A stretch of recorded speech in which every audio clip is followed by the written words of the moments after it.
Всем привет! Мы продолжаем рассказ о нашем семейном путешествии в Калининград и обратно. На канале вышло уже 4 ролика об этой поездке, а сейчас вы смотрите заключительную и, наверное, самую интересную часть. Напомню, что наше путешествие из разряда галопом по Европам. На знакомство с интересными местами на нашем маршруте у нас буквально считанные часы, поэтому мы стараемся уделить время только самым основным достопримечательностям, а также знакомству с национальной кухней. И сегодня у нас по плану прогулка по Вильнюсу, вернее, по его старому городу. Итак, начинаем. Вся прелесть проживания в старом городе заключается в том, что ты вышел из дома и вот сразу уперся в кафешку в какую-нибудь. Но после вчерашнего ужина в старой хате, причем там порции были огромные и еда такая сытная, решили легонечко позавтракать. Нож вороненый, я вообще впервые такой вижу, чтобы столовый нож был вороненый. И, кстати, кто не знает, что это за Hyundai стоит.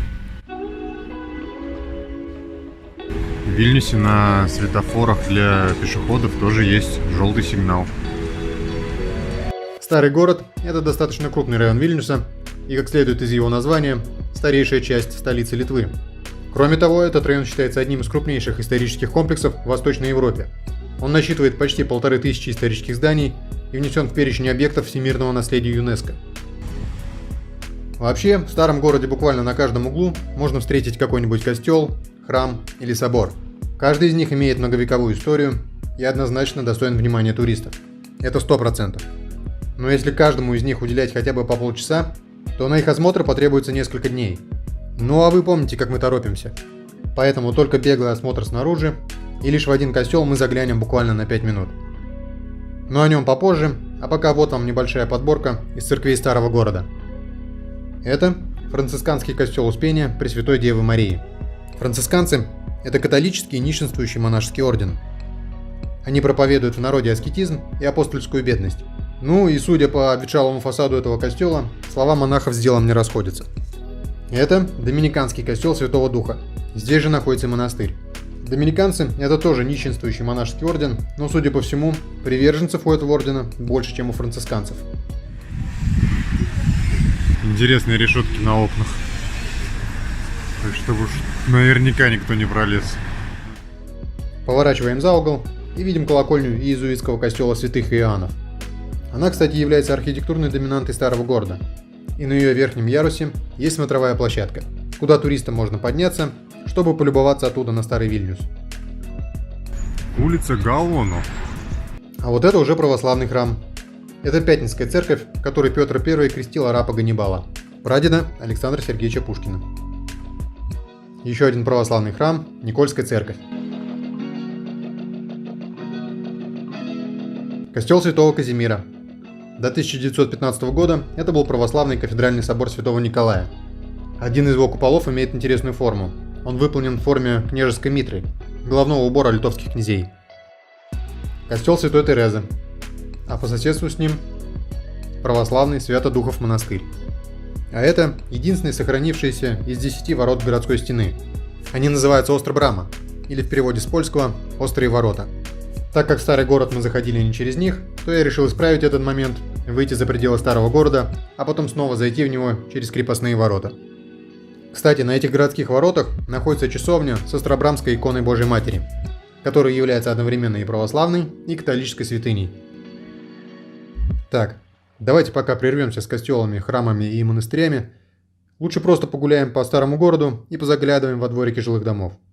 Поверьте, там тоже можно найти много чего интересного. Янтарь. Это что за петухи? Петух литовский. Название улицы дублируется на иврите.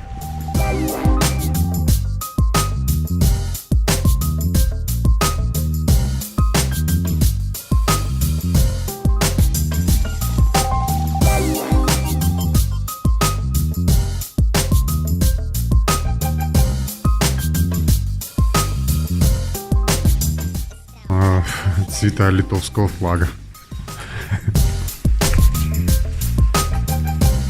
Старенький домик.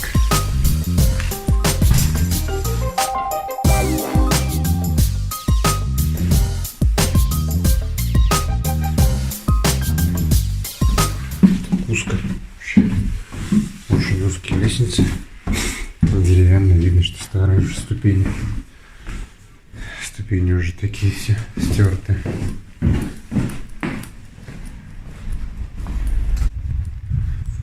Да, представляю, какая тут красивая стена летом. Смотрите, какой Рено. Это машина или мотоцикл? Это не для машины и не для мотоцикла. Прикольная тачка, да?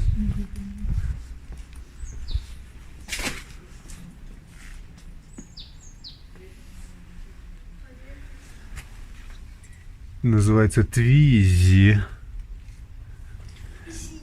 Твизи, отвези меня. Вот за каждой квартирой закреплен сарайчик.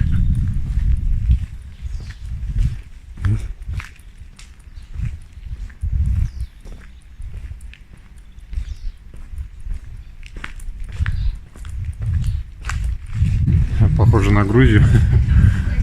Ну да, здесь больше такие кавказские мотивы какие-то. Армения, Грузия.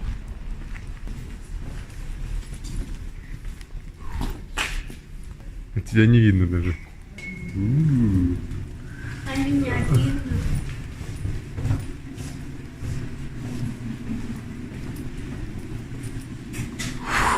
Тут еще уже. Беседочка. Кто-то рядом с квартирой такой пристроил беседку. А вот смотри, видишь вот эти сарайчики? Видишь? Там каждый сарайчик, он за определенной квартирой закреплен. Я же такое видел.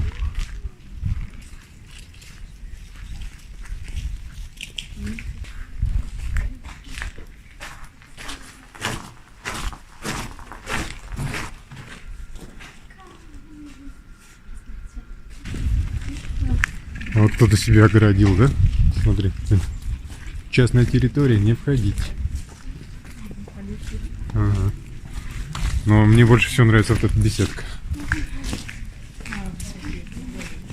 Не, вот беседка, смотри, какой размер ее.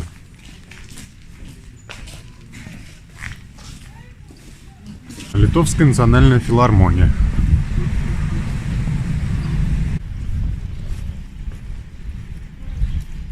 Я зайду туда.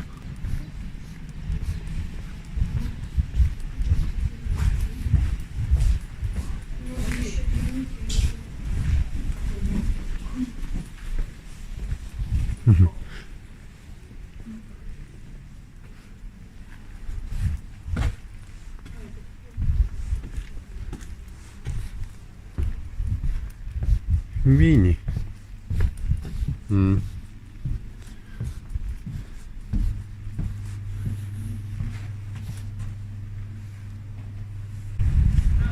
Зайду в еще один двор.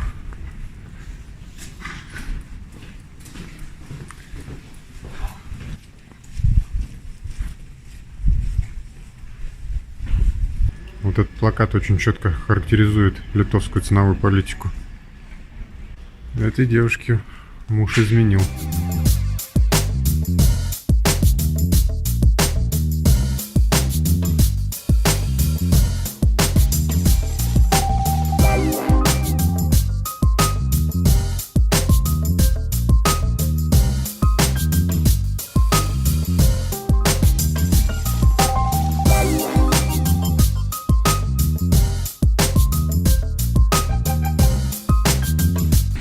Вот с этого балкона что-то вещал, да?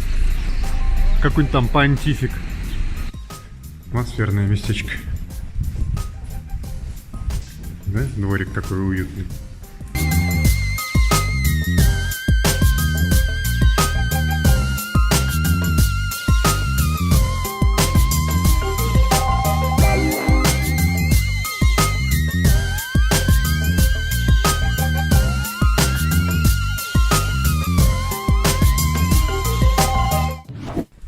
Какой особнячок. Здесь живут, да? Это многоквартирный дом. Да.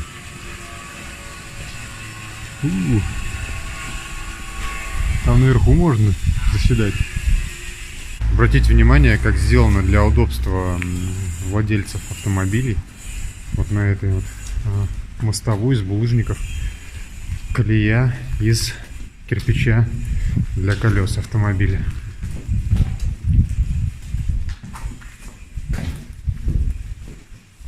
И еще один дворик.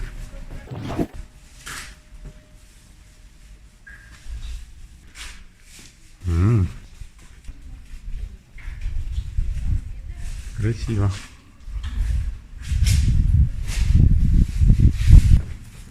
О, прикольно.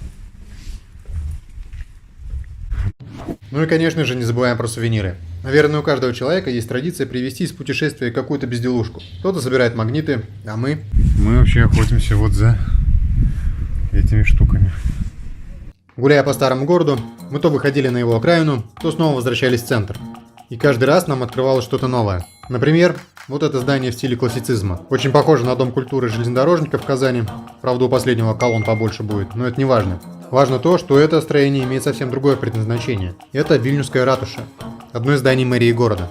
Но мы к нему еще вернемся, а пока мы снова идем на окраину района.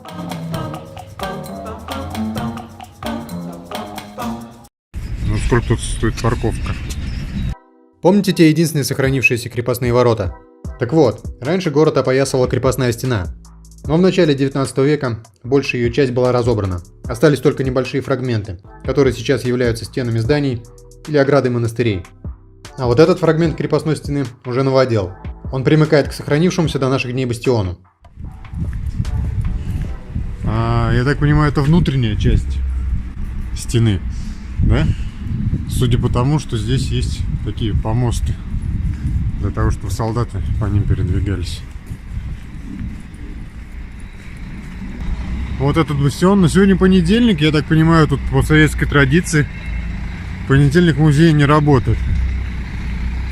Вот то, что осталось от бастиона.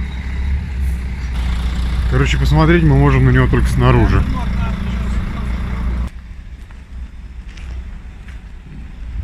Там внутри раздается какой-то шум воды. Помните о том, как в выпуске про Ригу мы рассказывали о том, как часто столица Латвии играла роль европейских городов? Так вот, старый Вильнюс тоже довольно часто использовали, да и используют сейчас в качестве съемочной площадки. Несколько известных советских фильмов сняты в столице Литвы. Например, «Приключения Буратино», «Приключения электроника», «Крах инженера Гарина» и «Табор уходит в небо». В этих фильмах Вильнюс выступал в качестве европейских городов, а в фильме «Богач-бедняк» Вильнюсу досталась роль Нью-Йорка. Некоторые сцены российского фильма «Движение вверх» тоже снимались в Вильнюсе. Вообще, гуляя по старому городу, начинаешь понимать, почему киношники выбирали для съемок его кварталы. Тут действительно очень красиво, а благодаря особенностям архитектуры, Вильнюс можно выдать буквально за любой европейский город. Неспешно прогуливаясь по старому городу, мы добрались до еще одной его достопримечательности – костел Святой Анны. Мы искали вот это место, и мы его нашли. Невероятно красивое здание в готическом стиле. Только посмотрите на его ажурную кладку.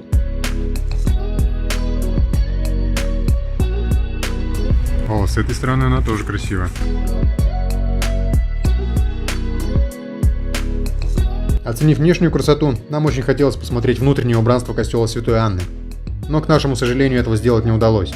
Поэтому мы довольствовались посещением костела бернардинцев, который расположился по соседству.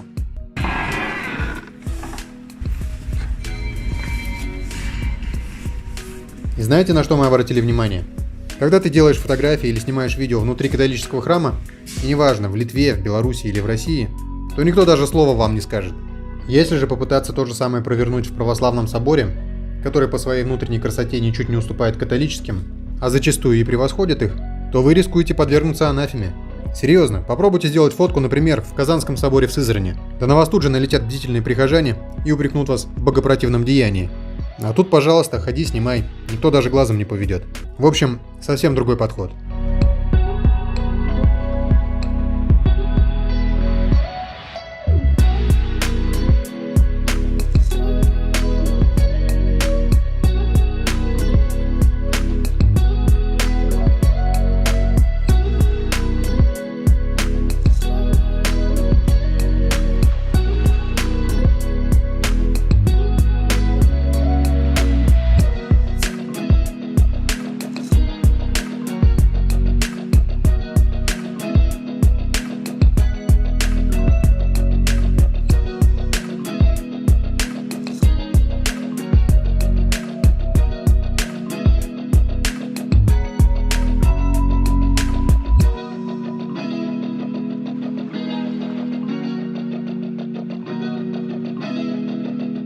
Итак, со старым городом мы познакомились настолько хорошо, насколько это можно сделать за полдня.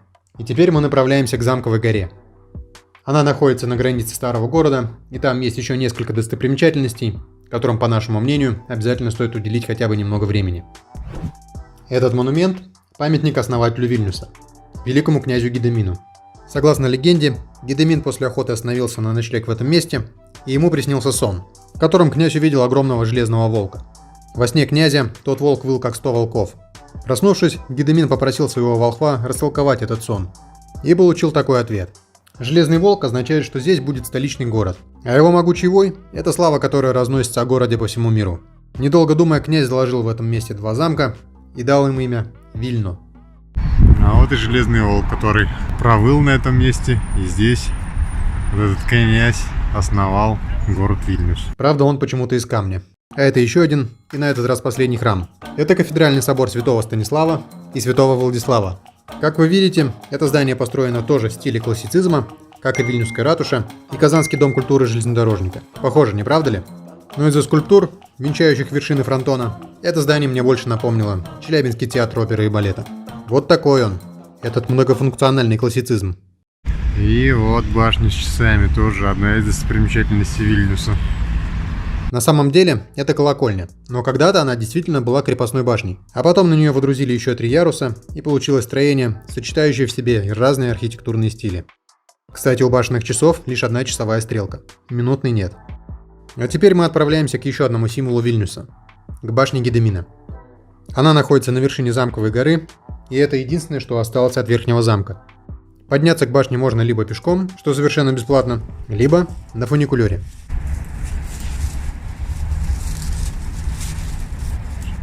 На подъем и спуск 2 евро, а только на подъем 1 евро на человека стоит. Вот. Бросали монетами. Наш фуникулер спускается к нам.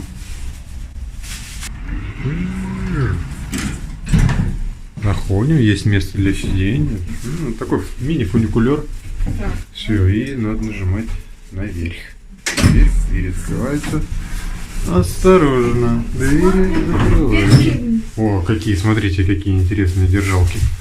Похожи на кляп из фильма «Криминальное чтиво». Кабинка фуникулера подняла нас наверх буквально за полминуты. И когда мы оказались на вершине горы, перед нами, как на ладони, оказался весь Вильнюс. Как старый, со своими черепичными крышами,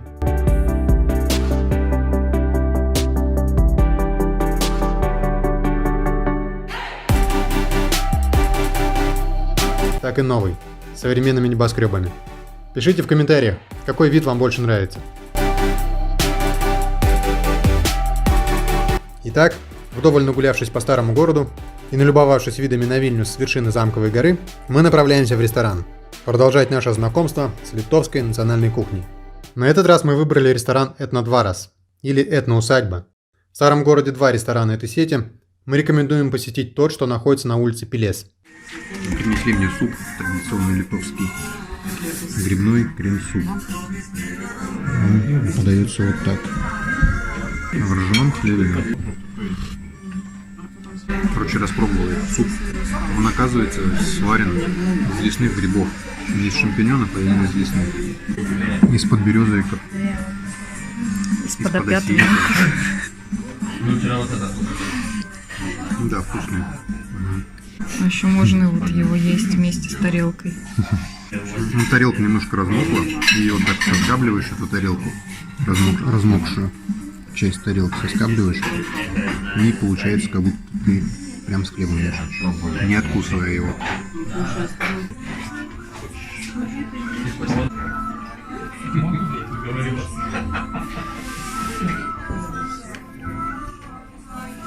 Так это ты поешь? Заказал еще одно национальное блюдо, похоже на колбасу, но пусть вас форма этого блюда не вводит в заблуждение. Это на самом деле картошка. И называется это блюдо ведродай, вертухай, Нет. будулай.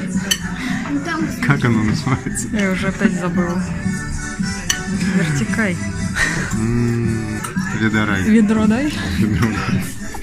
Ребенок у нас вообще Как это по-киевски традиционно в Литве. Хватит к овощам двигаться. А у меня ворон? голяшка свиная. Нет, это свиная нога. Это свиная кишка, набитая картошкой, и вот здесь шкварки со сметаной. Получается, все это смешиваешь, и получается гремучая смесь. Это зелень гороха молодого, побеги гороха. Картошка и картошка. Картошка. Картошка. Сметана не зайдет, мне кажется, по-любому.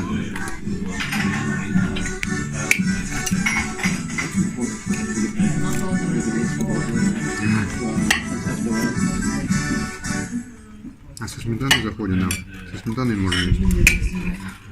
А с вот этим вот вообще зайдет.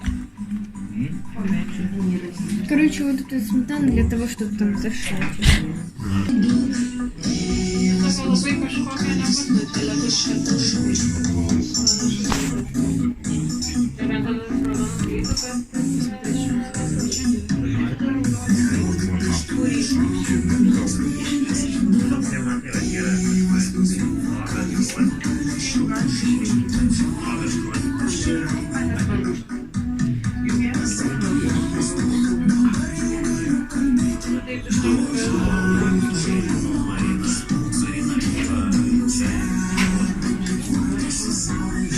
За этот обед мы отдали 34,5 евро.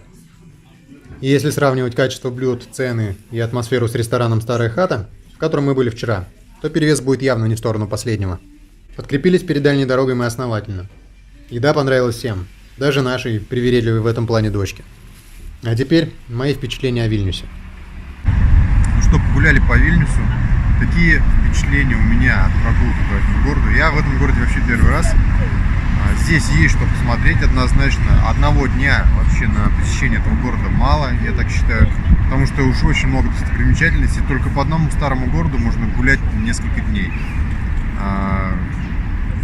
За один раз не попробуешь все блюда, которые можно отнести к национальной кухне.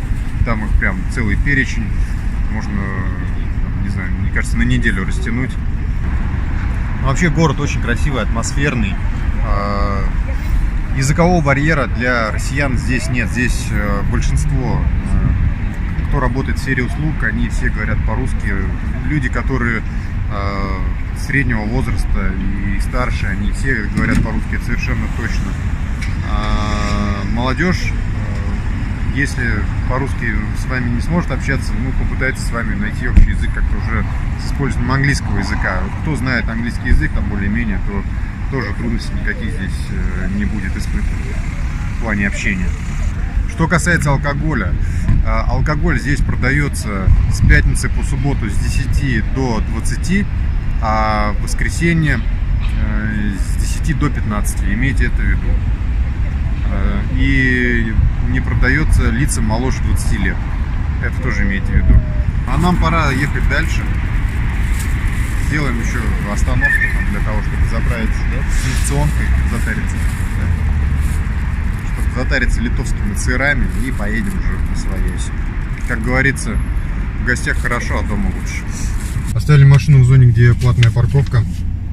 Ничего не оплачивали, вот вернулись, смотрим, а нам под дворник положили желтый квиточек. И тут я смотрю, написано 20 евро. 20 евро нужно заплатить, да. Но ничего платить не будем. Поедем. Если на границе попросят, значит заплатим. Не попросят, значит не заплатим. Что, выехали мы из Шенгена. Выезжать решили через Беларусь. Что очень долго мы простояли. Ну как долго? Хоть и нас не проверяли совершенно, и перед нами машины особо не проверяли. Просто очень много машин ломится в сторону России и в сторону Беларуси через этот пропускной пункт. И из-за этого мы потратили какое-то время на проход через границу. Сейчас посмотрим, насколько дотошные белорусские пограничники. Вот стоим прям между странами, между Белоруссией и Литвой. Прошли наконец-то мы границу белорусскую. Очень много машин, и из-за этого на границе потратили какое-то время. Навигатор предлагал поехать другим маршрутом через Бурачки, но, если честно, я не захотел возвращаться обратно по той дороге. Ехать придется ночью, и ночью лучше ехать, наверное, все-таки через Смоленск, потому что там дорога получше будет. Короче, сделаем, наверное, мы еще остановку где-нибудь, поедим драников, или драников уже есть не будем. Не надоела картошка вам в Литве? Надоело. Тогда драников есть не будем. Не будем есть драники, будем есть что-нибудь другое. Борщ. Борщ. Белорусский борщ. Что касается того штрафа, что нам выписали за неоплаченную парковку, вернее, это скорее всего не штраф, а просто предписание, что парковку нужно оплатить все-таки. Так вот, мы проехали через границу, через Литовскую, и у нас никто не потребовал никаких денег за неоплаченную парковку.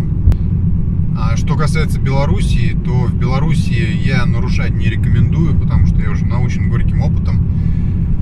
Как-то раз я дал 12 тысяч за штрафы только за превышение скорости по одному участку. Проехал от Минска до границы и набрал штрафов на 12 тысяч. Ну, рублей российских, в переводе на наши деньги. Они здесь все очень четко следят за нарушителями, и на границе с вас точно попросят деньги за то, что вы нарушили правила дорожного движения. Поэтому не нарушайте, соблюдайте скоростной режим и будьте аккуратнее. Ранним утром следующего дня мы благополучно добрались до Москвы. Отоспались и все еще под впечатлениями от нашей поездки принялись завтракать с инксонкой. Испанский бекон, литовский сыр, латвийский хлеб, литовское масло, яблочный сыр. А это десертный сыр с имбирем и персиком. В общем, это все сладкое. И из отечественного у нас на столе только яйца. Только омлет. На этом заканчиваю рассказ о нашем путешествии, которое хоть и заняло всего 5 дней, но доставило нам огромное удовольствие. Обязательно ставьте этому ролику лайк, делитесь им с друзьями, это помогает развитию канала. Ну а если вы еще не подписаны на канал, то обязательно подписывайтесь. А вам, уважаемые зрители, я желаю почаще выбираться из дома, хотя бы за пределы вашего населенного пункта, и познавать окружающий нас мир. Всем пока! Thank you.